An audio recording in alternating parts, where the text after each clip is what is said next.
So guys welcome back to another video of rap with MK। लेके आ गया हूँ मैं एक और नई वीडियो अपनी ESD रोडस्टर को लेके। आज की जो वीडियो का टॉपिक है वो तो आपने टाइटल में देख ही लिया होगा। आज इसकी थोड़ी बहुत हमने मॉडिफिकेशन कराई है, परफॉर्मेंस मॉडिफिकेशन।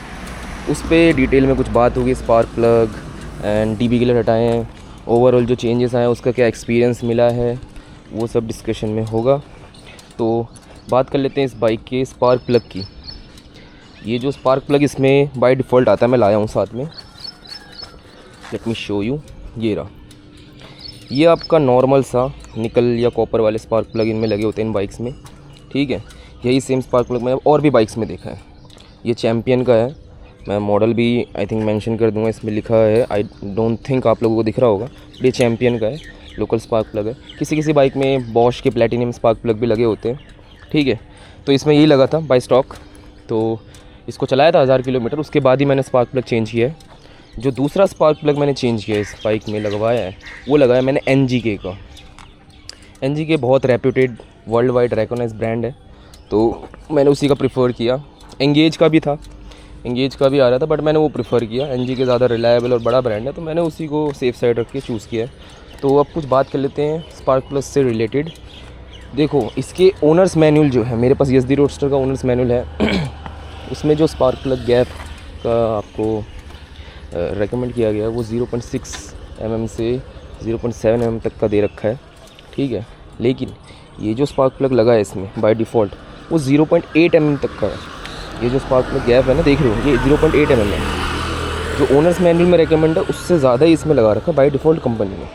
और जो इसमें लगा है वो 0.9 mm तक के गैप के साथ लगा है। मैं जो स्पार्क प्लग लगा रहा हूँ NGK का, उसका मॉडल मैं नीचे कमेंट में और डिस्क्रिप्शन में भी मेंशन कर दूंगा, आप देख सकते हो। और थोड़ी बहुत मैंने रिसर्च करी, यही सेम स्पार्क प्लग मेरे कुछ दोस्तों की बाइक से उनमें भी। तो बात कर रहा था मैं, यही सेम स्पार्क प्लग मेरे कुछ दोस्तों ने बाइक्स लिए, पल्सर की, यामाहा की, उनमें भी सेम बाय डिफ़ॉल्ट यही स्पार्क प्लग आ रहा है। और इस स्पार्क प्लग का जो गैप साइज़ है स्पार्क प्लग वो 0.8 mm तक का है, ठीक है। तो मैंने नेट पर चेक किया है, मुझे लगता है इन्फॉर्मेशन ज़रूरी है तभी मैं प्रोवाइड कर रहा हूँ। ये जनरली सबके लिए आएगी, ज़रूरी नहीं जावा ESD की बाइक के लिए ही हो। जो स्पार्क प्लग ओनर्स मैनुअल या जो रेकमेंड करते हैं बाइक के लिए, उसके अगर ऊपर या नीचे जाओगे तो आपको दिक्कत आ सकती है, ठीक है। लो फ्यूल इकोनॉमी, इग्निशन कोयल में आपको दिक्कत आ सकती है, इग्निशन कोयल ख़राब हो सकता है आपका, मिसफायर, हाई रेव में इशू, और भी बहुत सी चीज़ें फेस कर सकते हो अगर आपका कंपैटिबल स्पार्क प्लग नहीं लगा। बट ये लगा हुआ था, जो अभी लगा है वो इससे भी ज़्यादा गैप का है, 0.9 mm। और जो स्पार्क प्लग मैं यूज़ कर रहा हूँ वो ऑलरेडी बहुत से, कम से कम 10-15 बाइक्स में वो स्पार्क प्लग रेकमेंड किया है और सपोर्टेड है, ठीक है।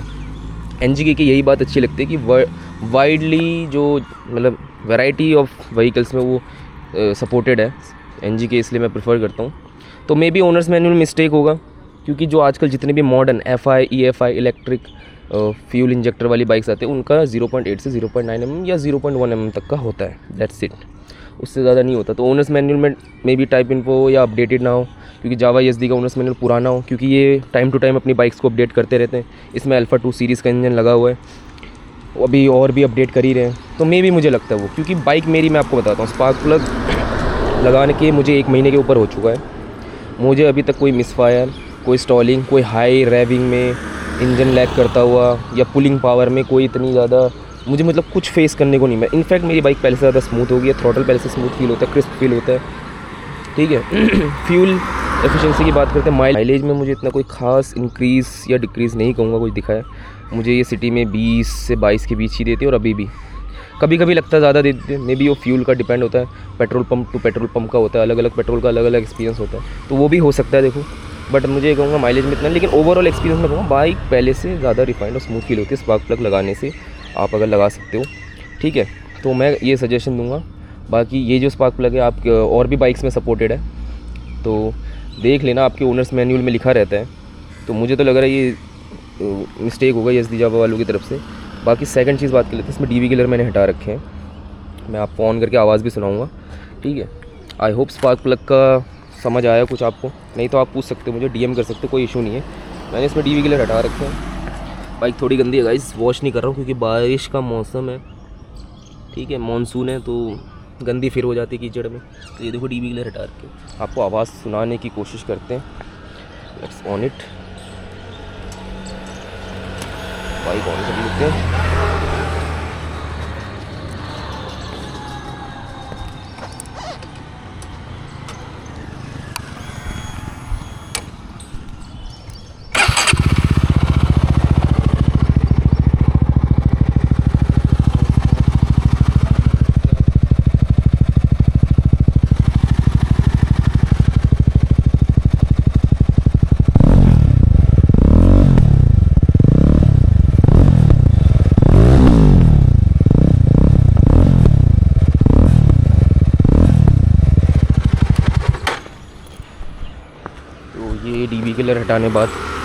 ये डीबी किलर हटाने के बाद का हमारे साउंड का कुछ ऐसा एक्सपीरियंस है।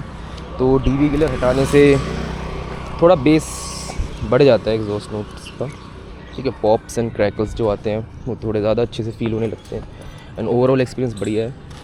आप डीबी किलर हटा लो, इतना कोई इशू नहीं आता। तो डीबी किलर हटाने के बाद का ये अपना कुछ एक्सपीरियंस रहा। बताना आवाज़ कैसे आई। पर्सनली मुझे सही लगी, मतलब बहुत ज़्यादा इंक्रीज़ भी नहीं मिलेगा आपको और आपको एक सिग्निफिकेंट नोटिस होगा आपको आवाज़ में चेंज। थोड़ा बेस बढ़ जाता है, थोड़ा बेसीनेस बढ़ जाता है।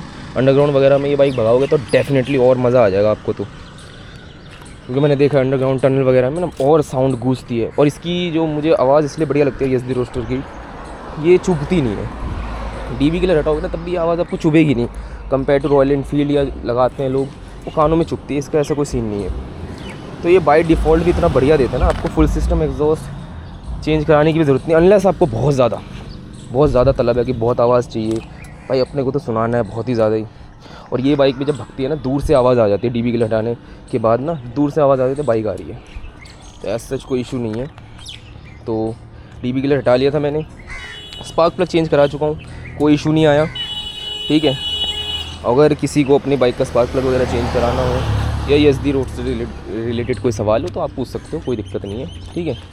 बात कर लेते हैं और कुछ चीज़ों की। अभी इसमें मैंने एयर फ़िल्टर चेंज नहीं कराया है, वो फ्यूचर में कराऊंगा। मुझे ब्रांड कन्फ्यूजन है, मैं थोड़ा बढ़िया वाला सोच रहा हूँ, ठीक है। तो वही चीज़ है। स्पार्क प्लग का मैंने आपको बता दिया, ये आपको 900-1000 रुपये का पड़ता है। एंड डीबी किलर भी आपको 700-800 या 1000 रुपये तक में शोरूम में भी और सर्विस सेंटर में भी हो जाते हैं। आप आफ्टर मार्केट कहीं थर्ड पार्टी से भी करा सकते हो, कोई इशू नहीं है, ठीक है। तो ये एक छोटी सी वीडियो थी, इन्फॉर्मेटिव वीडियो थी जो मैंने आपको बता दिया। एंड मैं अगेन कहता हूँ आप NGK के ही प्रीफर करो। ये स्टॉक वाले स्पार्क प्लग जो ये कंपनी लगाती है ना भाई, ये कॉस्ट कटिंग के लिए लगाती है। एयर फिल्टर भी कॉस्ट कटिंग के लिए लगाती है, ठीक है। तो आप अपग्रेड करो, रिसर्च करो, आपके मॉडल के लिए अवेलेबल हो तो। एसडी में तो भाई ये देखो, ये मॉडल बिल्कुल सपोर्ट कर रहा है, ठीक है। तो ये चीज़ थी, छोटी सी वीडियो थी। बाकी ओवरऑल बाइक का एक्सपीरियंस बहुत बढ़िया है, बाइक में कोई दिक्कत नहीं है। थोड़ा बहुत हीटिंग फील होता है, उसके लिए भी मैं आगे वीडियोस बनाऊंगा। इसकी जब सेकंड सर्विस होगी, इसके मैंने सोचे हैं इंजन ऑयल एंड कूलेंट दोनों ही थोड़ा और प्रीमियम लेवल का मैं लगवाऊंगा। फ़िलहाल तो बाय डिफ़ॉल्ट जो सर्विस सेंटर से आता स्टैंडर्ड वही लगवाया, तो थोड़ा वो भी अपग्रेड करेंगे। देखते हैं धीरे धीरे बाइक में क्या क्या चेंजेस आएंगे। मैंने इसका एक डिटेल्ड राइड रिव्यू सोचा है गाइस, इस बाइक का एक बढ़िया सा डिटेल्ड राइड रिव्यू निकालूंगा मैं, ठीक है। तो अभी वीडियोस आती रहेंगी। ये मैंने एक प्रॉपर अपना चैनल सोचा है, इसमें राइड रिव्यूज़ और भी बाइक्स आएंगी, ओनरशिप रिव्यूज़, अलग अलग ब्रांड। जैसे जैसे चैनल ग्रो करेगा भाई देखो आती रहेंगी। तो स्टार्टिंग मैंने अपनी खुद की एसडी रोडस्टर से करी है इस चैनल की। आप लोग प्यार दिखाते रहो, सपोर्ट दिखाते रहो, तो मैं और भी वीडियोज़ बनाऊँगा, और भी वीडियोज़ आएंगी, ठीक है। तो अभी के लिए इतना ही, एक शॉर्ट सी वीडियो, और कुछ क्वेश्चंस हो आप पूछ लेना, बाकी वीडियो आती रहेगी। Bye bye, see you on the channel, see you on the next video, मिलते रहेंगे आगे भी, बाय।